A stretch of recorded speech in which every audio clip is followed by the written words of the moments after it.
Hello friends. तो आज है 22 सितंबर 2025 और दिन है आज मंडे। सो आज जो है नवरात्रि शुरू हुआ है। सो आप सभी दोस्तों को नवरात्रि की बहुत बहुत शुभकामनाएं। माता रानी आप सभी पे कृपाएं बनाए रखे।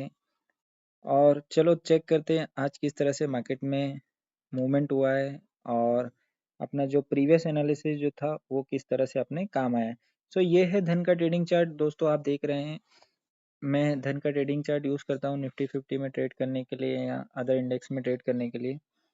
थोड़ा बहुत ड्राइंग मैंने इसमें किया हुआ है। मैं इन ड्राइंग को चेंजेस कर देता हूँ और वापस से रिस्टार्ट करता हूँ, फ्रेश स्टार्ट करता हूँ। ओके गाइस, तो ये ओपन हो चुका है जैसा मैंने आपको प्रीवियस फ्राइडे में बताया था। ये फ्राइडे का जो एरिया है अभी आपको दिखेगा। फ्राइडे में जो मार्केट जो था वो कहाँ क्लोज हुआ था? फ्राइडे में जो मार्केट क्लोज हुआ था इधर क्लोज हुआ था, 340 से लेके 350 के एरिया में, इस जगह पे क्लोज हुआ। और आज जो मार्केट ओपन हुआ, आज मार्केट ओपन हुआ है अराउंड 200 200, एक सेकंड। आज जो मार्केट ओपन हुआ है 240 के अराउंड, 230-40 के अराउंड ओपन हुआ है। यहाँ आपको नीचे दिख रहा होगा, यहाँ ओपन हुआ है। तो यहाँ ओपन होने के बाद क्या हुआ कि मार्केट एक शार्प बाइंग में जाता है with in half an hour, यानी कि आधे घंटे में जो है ये जो गैप था, गैप अप कितना, गैप डाउन कितना ओपन हुआ, ये अराउंड 340 से अगर मैं इसका गैप कैप्चर करता हूँ तो गैप जो हुआ 100 पॉइंट का गैप डाउन ओपन हुआ। जब 100 पॉइंट का गैप डाउन ओपन हो गया मार्केट, तो यहाँ ओपन होने के बाद क्या हुआ, जिन लोगों ने भी पोजीशन क्रिएट कर रखी थी ओवरनाइट या जिन लोगों ने पोजीशन ले रखी थी, शॉर्ट सेलिंग किया हुआ था, कोई भी फ्यूचर या कोई भी ट्रेड्स उनका होगा, सो उन्होंने यहाँ फर्स्ट अपने 100 पॉइंट गैप डाउन ओपन होने के बाद उन्होंने प्रॉफिट बुक किया। और जब इस तरह की बाइंग आई है, सो ये आधे घंटे में जो था ये गैप जो अराउंड 100 पॉइंट का, ये गैप फिल हो गया और उसके बाद प्राइस ने जो है किस तरह से मूवमेंट करना शुरू किया। सो फ्राइडे में मैंने आपको बताया था जो 350 या 340 का जो एरिया है ये अपने लिए किस तरह से काम कर सकता है। इसमें देखना ये रहेगा कि मार्केट जो है कहाँ ओपन होता है और किस साइड रिएक्ट करना शुरू करता है पहले। सो मैं आपको बता देता हूँ, मार्केट आज गैप डाउन ओपन हुआ तो ये एरिया जो है 340 से 350 का जो है एक सेलिंग एरिया हो गया। क्यों? क्योंकि एक रेजिस्टेंस बन गया, आज मार्केट गैप डाउन ओपन हुआ। और एक और चीज़ मैं यहाँ अपडेट करता हूँ, ये जो एरिया है 280 से लेके 300 का, 25,280 टू 25,300 का जो एरिया, यहाँ से फ्राइडे में जो है बाइंग आया था, ये इस एरिया से, यहाँ से बाइंग आया था और ये बाइंग आने के बाद मार्केट जो है 350 या 340 के अराउंड क्लोज किया था। अब उसके बाद आज जो है इसका ब्रेकडाउन हुआ है। सो ये जो एरिया है ये भी एक वापस से रेजिस्टेंस बन चुका है, तो मैं इसको भी रेड कर देता हूँ। सो ये कुछ अपडेट मैं यहाँ कर देता हूँ जिससे कि प्राइस में समझने में आसानी रहेगी। अब प्राइस जो है, प्राइस एक्शन किस तरह से काम किया वो आपको दिख रहा होगा एक बड़े बड़े ओवरव्यू या बड़े बड़े स्मूथ वे में। कि यहाँ प्राइस मैं आपको बता देता हूँ, थोड़ा 15 मिनट का मैं आज यूज़ करके बताता हूँ 15 मिनट किस तरह से काम करता है। ये बाइंग, ये पुल बैक, ये बाइंग, फिर ये सेलिंग, ये पुल बैक, ये सेलिंग और ये पुल बैक। ओके, तो ये इस तरह से मार्केट ने जो है आज प्राइस एक्शन दिखाया। अब इसमें अपने को इंट्राडे में अब कोई भी एग्जीक्यूशन या प्लान करते हैं तो उसमें किस तरह से अपने को सोचना रहता है। जब इस तरह के कोई भी कैंडल आपको दिखते हैं, या ये देख सकते हैं, ये जो है ये डोजी कैंडल है, ये वाला जो डोजी कैंडल है और इसके पहले वाला भी डोजी है। इस तरह के छोटे छोटे कैंडल ये देख सकते हैं, ये देख सकते हैं और ये देख सकते हैं, और दो कैंडल यहाँ। तो ये जो छोटे छोटे कैंडल है यहाँ आप कोई भी ट्रेड एग्जीक्यूशन नहीं कर सकते। यहाँ खाली आप मार्केट में अपनी ऑब्जर्वेशन को जो है रखें कि मार्केट यहाँ कर क्या रहा है, यहाँ सपोर्ट पे प्राइस किस तरह से मूवमेंट कर रहा है या रेजिस्टेंस पे किस तरह से बिहेवियर आ रहा है मार्केट में। वो सारी चीज़ें देखने के बाद ही आपको एक ओवर व्यू या ओवर आइडिया लगता है कि मार्केट कहाँ जाने वाला है या किस तरह से मार्केट मूवमेंट करने वाला है। अगर मैं इसको वापस से फिर से 5 मिनट में करता हूँ, सो यहाँ छोटे टाइम फ्रेम पे एक और प्राइस एक्शन मेरे को दिख रहा है। आप जितने types of time frame use करेंगे उतने आपको उसके समझने में अंडरस्टैंडिंग रहेगी। और एग्जीक्यूशन में आप छोटे टाइम फ्रेम का यूज़ करें, एनालिसिस में आप बड़े टाइम फ्रेम का यूज़ करें। यहाँ देख सकते हैं ये मार्केट ओपन होते ही शार्प बाइंग आया शार्प बाइंग आने के बाद ये fall, pull back, fall, fall, pull back और ये फॉल। ऐसे काम नहीं कर रहा है, एक सेकंड। यहाँ वापस से मैं इसको अच्छे से बताता हूँ आपको कि प्राइस सेक्शन यहाँ किस तरह से बना है। पहले ये प्राइस मूवमेंट किया, ऊपर गया, पुल बैक लिया, अब गया, अब चैनल लिए, चैनल को फिर पुल बैक लिया, फिर अब गया, फिर यहाँ इसका ब्रेक डाउन किया। आपको अब दिख रहा होगा ये डार्क में, और यहाँ जाके इसने प्राइस ने ये जो सपोर्ट एरिया था 280 से 300 वाला, इसका जो है ब्रेक डाउन कर दिया। जब यहाँ ब्रेक डाउन किया प्राइस ने, फिर यहाँ कैसे रिएक्ट किया, यहाँ जिन लोगों को भी स्टॉप लॉस थे वो हटे, बाइंग आया, फिर बाइंग आया, और बाइंग में आने के बाद जो है प्राइस जो है यहाँ से, एक बार मैं इसको ऐसे बना देता हूँ, इस तरह से स्मॉल स्मॉल बाइंग आ रहा था।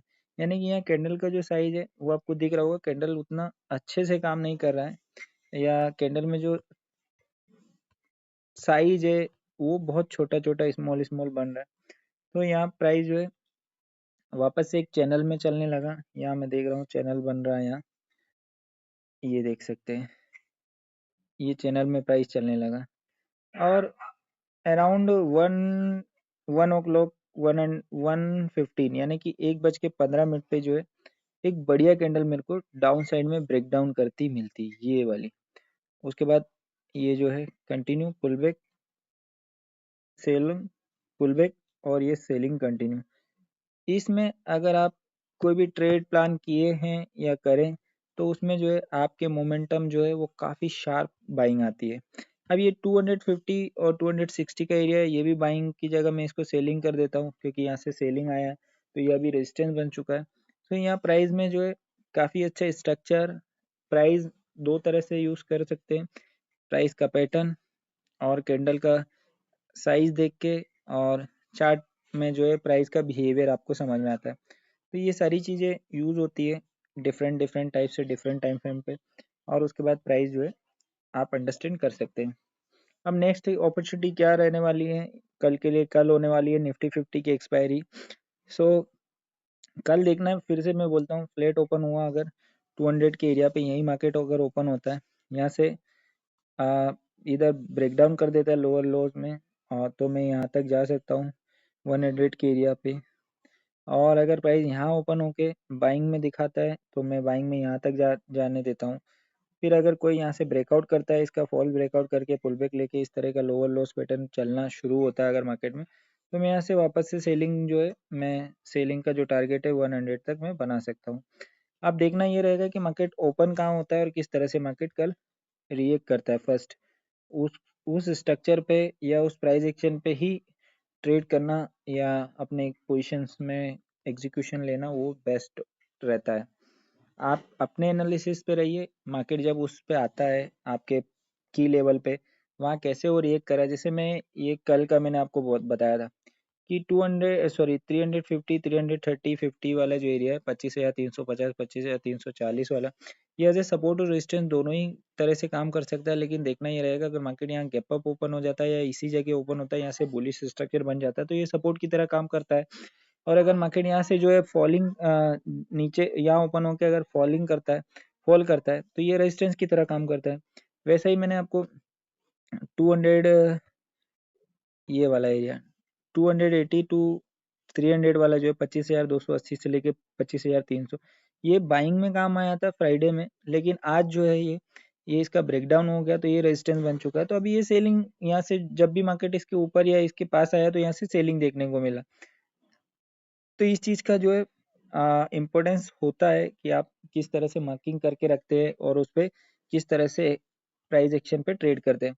और थोड़ा सा मैं एक बड़े टाइम फ्रेम पे जाना चाहूँगा, इन इन सब चीज़ों को मैं वापस से डिलीट कर देता हूँ। जस्ट मैं सबसे पहले डेली टाइम फ्रेम पे चले जाता हूँ, सॉरी, मैं डेली टाइम फ्रेम करता हूँ, वीक हो गया, ओके। ये डेली टाइम फ्रेम मैंने कर दिया। मेरे को दो चीज़ें समझ आ रही, सेलिंग में जाने सॉरी, यहाँ थर्सडे में जो है 18 सितंबर को मार्केट जो है 440 445 का हाई बनाता है। तो इस एरिया पे जो है इसका हाई ब्रेक नहीं कर पाता है फ्राइडे में भी, और वहीं से सेल ऑफ देखने को मिलता है। आज जो है मंडे फ्रेश स्टार्ट हुआ है वीक का, ये आप देख सकते हैं। आज भी मार्केट जो है सेलिंग में ही कंटिन्यू किया। अब नेक्स्ट जो है, अगर कल मार्केट फिर से फ्लैट ओपन होता है, फ्लैट ओपन होने के बाद कोई भी प्राइस एक्शन बनाता है डाउन साइड का, तो 100 का टारगेट मैं बना सकता हूँ, 100 तक का नीचे का बेसिक टारगेट दिख रहा है। इसको मैं 1 आवर पे शिफ्ट करता हूँ, 1 आवर में किस तरह से प्राइस दिख रहा है। प्राइस मुझे दिख रहा है कि प्राइस का स्ट्रक्चर मैं आपको एक वीडियो में पहले भी बताया, अप साइड से इस तरह से प्राइस जो है लोअर लॉस के स्ट्रक्चर में चले आ रहा है, लोअर लॉस के स्ट्रक्चर में चले आ रहा है, ये देख सकते हैं। तो प्राइस और भी कंटिन्यूएशन के चांसेस बन सकते हैं यहाँ से, क्योंकि प्राइस का जो थोड़ा सा बेसिक जो कह सकते हैं कि थोड़ा सा एक शॉर्ट टर्म जो है ट्रेंड जो है अभी डाउन साइड का दिख रहा है। तो उस अकॉर्डिंग जो है आप अपने ट्रेड में एग्जीक्यूशन या अपने एंट्रीज को प्लान कीजिए, कोई भी ओवरनाइट जो है पोजीशन लेके मत जाइए। और प्राइस में अगर एक और चीज़ यहाँ देखने को मिल रही, मैं इसका थोड़ा ये प्राइस इस चैनल में चल रहा है, मैं इसका कलर जो है ब्लैक कर देता हूँ और पर्पल हो गया, ब्लैक कर देता हूँ। ये देख सकते हैं प्राइस जो है इस चैनल के अंदर चल रहा है। तो प्राइस जब भी इस लोअर चैनल पे आया है, मैं यहाँ बड़े टाइम फ्रेम पे एक चीज़ दिख रही है, जब भी प्राइस जैसे आज देखते हैं इस लोअर चैनल पे आया, प्राइस यहाँ से बाइंग गया है, प्राइस इसका अपसाइड ब्रेकआउट करने का कोशिश किया, प्राइस सेलिंग में आ गया, प्राइस इस लोअर चैनल पे ब्रेकआउट किया, प्राइस ऊपर पुल यानी कि ऊपर चला गया। सो ये बेसिक चीज़ें होती है कि ट्रेंड लाइन, चैनल और जो भी मार्केट के स्ट्रक्चर होते हैं, वेज पैटर्न, ट्रायंगल, ये सब अलग अलग टाइम पे या अलग अलग पॉइंट पे अलग अलग टाइप से रिएक्ट करते। आपका एनालिसिस किस तरह से रहता है इनमें, या किस तरह से आप इनका यूज़ कर पाते, वो ज़्यादा बेस्ट रहता है। सो ये गाइस था लर्निंग वीडियो बेसिक आज का, और मंडे सॉरी कल ट्यूसडे के लिए। सो अगर आपको इस तरह की लर्निंग वीडियोस मेरी पसंद आ रही है तो आप मेरे वीडियोस को लाइक कर सकते हैं, चैनल को सब्सक्राइब कर सकते हैं, और अगर आपके कोई भी डाउट रहते हैं तो कमेंट सेक्शन ओपन है, आप मुझे कमेंट में अपने डाउट पूछ सकते हैं, मैं कोशिश करूँगा रिप्लाई देने की। और अगर इस तरह की कोई भी लर्निंग वीडियो चाहता है तो आप उनको शेयर कर सकते हैं अपने फ्रेंड्स को। ओके गाइस, मिलते हैं कल। Thank you, bye bye.